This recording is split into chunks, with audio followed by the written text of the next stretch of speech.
BA part third के विद्यार्थियों का स्वागत है। आज का हमारा टॉपिक शीत युद्ध का अर्थ और उसके कारण है। देखिए, द्वितीय विश्व युद्ध से पहले भी अमेरिका और सोवियत संघ में बुनियादी मतभेद थे। फिर भी युद्ध के दौरान उनके मित्रतापूर्ण संबंध दिखाई पड़े। लेकिन द्वितीय विश्व युद्ध की समाप्ति के बाद सोवियत संघ और अमेरिका संबंधों में कटुता, तनाव, वैमनस्य, मनोमालिन्य जबरदस्त बढ़ गया। दोनों महाशक्तियों ने एक दूसरे के विरुद्ध राजनीतिक प्रचार का सहारा लेना शुरू कर दिया और पूरा विश्व दो विरोधी गुटों में विभाजित हो गया। और दोनों देशों के बीच में, दोनों गुटों के बीच में एक प्रकार के भय, अविश्वास और तनाव का वातावरण बन गया और विश्व में एक बार पुनः जो है संघर्षपूर्ण स्थिति उत्पन्न हो गई। एक नए युग का आविर्भाव हुआ जिसे सशस्त्र शांति का युग कहा जा सकता है। जहाँ तक हम शीत युद्ध की बात करें, ये एक वैचारिक संघर्ष था जिसमें दो विरोधी जीवन पद्धतियाँ थी। एक उदारवादी लोकतंत्र और दूसरी तरफ सर्वाधिकारवादी साम्यवाद। और विश्व राजनीति में सर्वोच्चता और अपना वर्चस्व कायम करने के लिए दोनों शक्तियां जो है एक दूसरे के विरुद्ध राजनीतिक प्रचार कर रही थी और एक दूसरे को कमज़ोर करने का प्रयास कर रही थी। शीत युद्ध जो है शब्द से ही सोवियत संघ और अमेरिका के शत्रुतापूर्ण और तनावपूर्ण जो अंतर्राष्ट्रीय संबंधों की अभिव्यक्ति होती है, जो कि द्वितीय महायुद्ध विश्व राजनीति की एक वास्तविक घटना थी। इन शत्रुतापूर्ण संबंधों को ही गर्म युद्ध में परिवर्तित किए बिना इस शीत युद्ध में वैचारिक घृणा, राजनीतिक अविश्वास, कूटनीतिक जोड़-तोड़, सैनिक प्रतिस्पर्धा, जासूसी, मनोवैज्ञानिक युद्ध और कटुतापूर्ण संबंध देखे गए और इसे ही शीत युद्ध कहते हैं।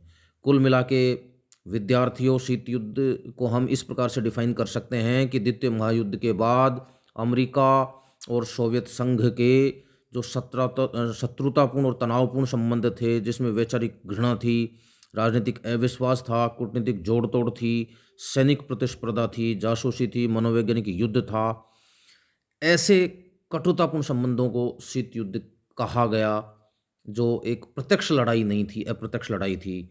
और इस शब्द का सबसे पहले प्रयोग किया था 16 अप्रैल 1947 को बर्नार्ड एम बरूच ने।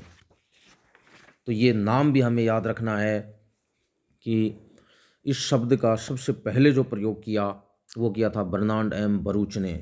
अब हम शीत युद्ध के कुछ लक्षण देख लेते हैं। लक्षण, जो पहला लक्षण था, शीत युद्ध दो सिद्धांतों का ही नहीं, दो बड़ी महाशक्तियों सोवियत संघ और अमेरिका के बीच का संघर्ष था। दूसरा इसका लक्षण था, शीत युद्ध में प्रचार का महत्व था, यह वाक युद्ध था। तीसरा जो लक्षण था इसका कि शीत युद्ध में दोनों महाशक्तियां व्यापक प्रचार कर रही थी, गुप्तचरी कर रही थी, सैनिक हस्तक्षेप, सैनिक संधियों तथा प्रादेशिक संगठनों की स्थापना करके अपनी स्थिति को मजबूत करने में लगी रही। चौथा लक्षण, दोनों गुटों के मध्य तनावपूर्ण संबंधों की स्थिति को शीत युद्ध कहा गया। नेक्स्ट जो था, यह गर्म युद्ध से भी अधिक भयानक था। इसे मस्तिष्क में युद्ध के विचारों को प्रश्रय देने वाला युद्ध कहा गया। ये इसके लक्षण थे। अब हम चलते हैं शीत युद्ध के कारणों पर। पहला कारण ऐतिहासिक कारण है।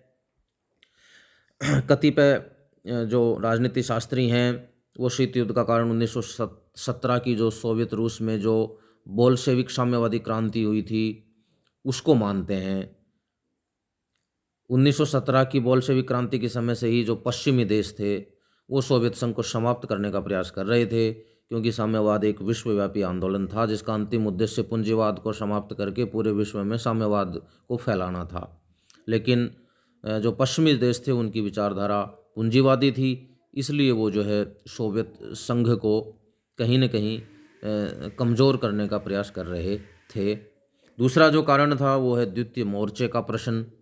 द्वितीय विश्व युद्ध के दौरान जब हिटलर ने सोवियत संघ को भारी जनधन की हानि पहुंचाई, तो सोवियत नेता स्टालिन ने मित्र राष्ट्रों से यूरोप में नाजी फौजों के विरुद्ध दूसरा मोर्चा खोल देने का अनुरोध किया, ताकि नाजी सेना का रूसी सीमा पर जो बढ़ता हुआ प्रेशर है वो कम हो जाए। परंतु रूजवेल्ट और चर्चिल महीनों तक इस अनुरोध को टालते रहे, उन्होंने इसको नहीं माना।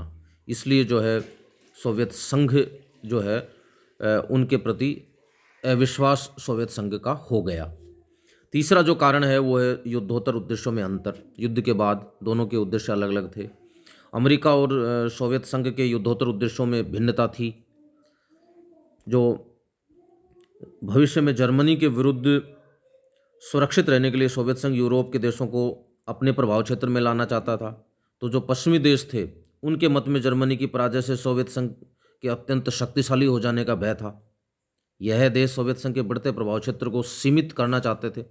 इसके लिए आवश्यक था कि पूर्वी यूरोप के देशों में लोकतांत्रिक शासनों की स्थापना हो सके और उसके लिए स्वतंत्र निर्वाचन कराने आवश्यक थे। स्टालिन के मत में इन देशों में स्थापित साम्यवादी सरकारें ही वास्तविक जनतांत्रिक सरकारें थी। नेक्स्ट कारण है सोवियत संघ द्वारा याल्टा समझौते की अवहेलना, यानी उसको नहीं, याल्टा समझौते को नहीं मानना। देखिए, याल्टा सम्मेलन 1945 में रूजवेल्ट, स्टालिन और चर्चिल ने कुछ समझौते किए थे। पोलैंड में सोवियत संघ द्वारा संरक्षित लुब्निन शासन और पश्चिमी देशों द्वारा संरक्षित लंदन शासन के स्थान पर स्वतंत्र और निष्पक्ष निर्वाचन पर आधारित एक प्रतिनिध्यात्मक शासन स्थापित करने का निर्णय लिया।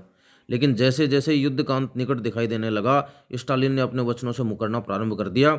उसने अमेरिकी और ब्रिटिश प्रेक्षकों को पोलैंड में प्रवेश करने की अनुमति नहीं दी और इसके साथ ही जो है सोवियत संघ द्वारा युद्ध विराम समझौतों तथा याल्टा व पोट्सडम संधियों का उल्लंघन भी किया गया। नेक्स्ट जो इसका कारण है वो है सोवियत संघ द्वारा बाल्कन समझौते का भी अतिक्रमण करना, उसको भी नहीं मानना। सोवियत संघ ने अक्टूबर 1944 में चर्चिल के पूर्वी यूरोप की विभाजन के सुझाव को तो स्वीकार कर लिया था और इसके अंतर्गत ये तय हुआ था कि भाई सोवियत संघ का बुल्गारिया और रोमानिया में प्रभाव माना जाएगा और यही स्थिति यूनान में ब्रिटेन की मानी जाएगी। हंगरी और युगोस्लाविया में दोनों का बराबर का प्रभाव माना जाएगा। किंतु युद्ध की समाप्ति के बाद इन देशों में बाल्कन समझौते की उपेक्षा करते हुए सोवियत संघ ने साम्यवादी दलों को खुलकर सहायता दी और वहाँ सर्वहारावर की तानाशाही स्थापित करा दी। इससे पश्चिमी देश नाराज होने ही थे। नेक्स्ट कारण है ईरान से सोवियत संघ का सेना का नहीं हटाया जाना। देखिए, द्वितीय विश्व युद्ध के दौरान सोवियत सेना ने ब्रिटेन की सहमति से उत्तरी ईरान पर अधिकार कर लिया था। यद्यपि युद्ध की समाप्ति के बाद आंग्ल अमेरिकी सेना तो दक्षिण ईरान से हट गई, पर सोवियत संघ ने अपनी सेनाएं वहां से हटाने से इनकार कर दिया। इससे भी पश्चिमी देश नाराज हो गए। नेक्स्ट है यूनान में सोवियत संघ का हस्तक्षेप। 1944 में एक समझौते के द्वारा यूनान में ब्रिटेन के अधिकार क्षेत्र को स्वीकार किया गया। द्वितीय महायुद्ध में ब्रिटेन की स्थिति बहुत कमजोर हो गई थी, जिससे ब्रिटेन ने यूनान को अपने सैनिक अड्डे समाप्त करने की घोषणा कर दी। यूनान के शक्ति शून्य प्रदेश को भरने के लिए पड़ोसी साम्यवादी देशों अल्बानिया, युगोस्लाविया और बल्गारिया द्वारा सोवियत संघ की प्रेरणा से यूनानी कम्युनिस्ट छापामारों को परंपरागत राजतंत्री शासन उखाड़ फेंकने के लिए सहायता दी जाने लगी। परिणाम स्वरूप ट्रूमैन सिद्धांत और मार्शल योजना के तत्वावधान में अमेरिका का हस्तक्षेप किया जाना वहां अनिवार्य हो गया था।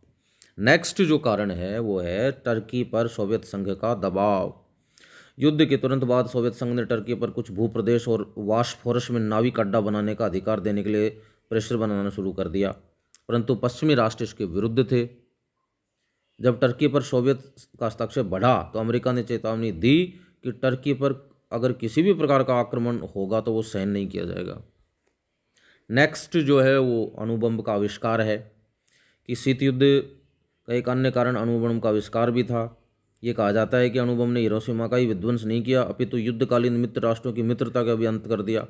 क्योंकि जैसे ही अमेरिका ने जापान के हिरोशिमा और नागासाकी पर अणुबम का प्रयोग किया तो सोवियत संघ को लगा कि ये बात अमेरिका ने हमारे से छिपाई और उसने भी परमाणु हथियार बनाने शुरू कर दिए। नेक्स्ट जो है वो है सोवियत संघ द्वारा अमेरिका विरोधी प्रचार अभियान। द्वितीय महायुद्ध समाप्त होने के कुछ समय पूर्व से ही सोवियत पत्रों में अमेरिका की नीतियों के विरुद्ध घोर आलोचना छपने लगी। इस प्रचार अभियान से अमेरिका के सरकारी और गैर सरकारी क्षेत्रों में बड़ा असंतोष फैला और अमेरिका ने अपने यहाँ बढ़ती हुई साम्यवादी गतिविधियों पर अंकुश लगाना प्रारंभ कर दिया। नेक्स्ट जो कारण है वो है पश्चिम की सोवियत विरोधी नीति और प्रचार अभियान। पश्चिम की सोवियत विरोधी नीति और प्रचार अभियान ने जलती आहुति में घी का काम किया। 1945 को बर्नेज तथा बेविन ब्रिटेन का विदेश मंत्री था और बर्नेज अमेरिका का राज्य सचिव था, ने अपनी विज्ञप्ति में सोवियत नीति के संदर्भ में कहा कि हमें तानाशाही के स्वरूप के स्थान पर उसके दूसरे स्वरूप के संस्थापन को रोकना चाहिए। 1946 को फुलटन भाषण में चर्चिल ने साफ कहा कि बाल्टिक में स्टेटिन से लेकर एड्रियाटिक सागर में ट्रिस्के तक महाद्वीप यूरोप में एक लो आवरण छा गया है। ये सभी प्रसिद्ध नगर और सोवियत क्षेत्र में बसने वाली जनता न केवल सोवियत प्रभाव में है वरन सोवियत नियंत्रण में है। उसने आगे कहा कि स्वतंत्रता की दीप शिखा प्रज्वलित रखने और ईसाई सभ्यता की सुरक्षा के लिए एक एंग्लो अमेरिकी गठबंधन की आवश्यकता है। चर्चिल के फुलटन भाषण के दूरगामी परिणाम हुए। 1946 के उपरांत दोनों पक्षों ने अपने मतभेदों को खुलेआम प्रकट करना शुरू कर दिया, जिसमें दोनों पक्षों का एक दूसरे के प्रति जो है शत्रुतापूर्ण दृष्टिकोण सामने आया। यह शायद चर्चिल के व्याख्यान का ही प्रभाव था कि जिसने मुनरो सिद्धांत को एक निश्चित स्वरूप प्रदान किया और मार्शल योजना को जन्म दिया। नेक्स्ट जो है वो है बर्लिन की नाकेबंदी। सोवियत संघ द्वारा लंदन प्रोटोकॉल का उल्लंघन करते हुए बर्लिन की नाकेबंदी कर दी गई। इससे पश्चिमी देशों ने सुरक्षा परिषद में सोवियत संघ की नाकेबंदी के विरुद्ध शिकायत की और इस कार्यवाही को शांति के लिए घातक बताया। नेक्स्ट जो कारण है वो है सोवियत संघ द्वारा वीटो का बार बार प्रयोग।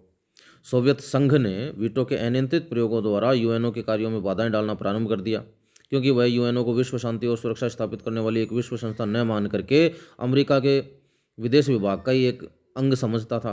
इसलिए वीटो के बल पर उसने अमेरिका और पश्चिमी देशों के लगभग प्रत्येक प्रस्ताव को निरस्त करने की नीति अपना ली। सोवियत संघ द्वारा वीटो के इस प्रकार दुरुपयोग करने से पश्चिमी राष्ट्रों में यह मान्यता बन गई कि वह इस संगठन को समाप्त करने के लिए प्रयत्नशील है। तो इस तरीके से परस्पर विरोध और तनाव का वातावरण दोनों देशों के मध्य बन गया। नेक्स्ट जो कारण है वो है सोवियत संघ की लैंड लीज की सहायता बंद किया जाना।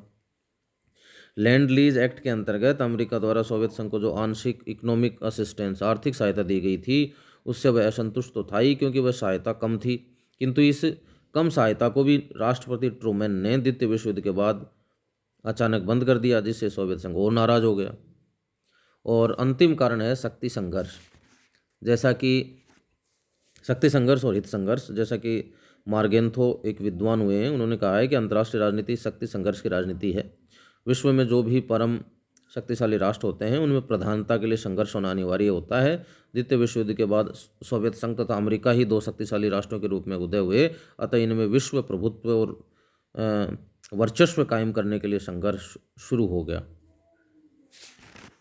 तो इस तरीके से आज का हमारा ये टॉपिक यहाँ ख़त्म होता है। कल हम इसी टॉपिक का दूसरा पार्ट शीत युद्ध के चरण और उसका प्रभाव देखेंगे। धन्यवाद।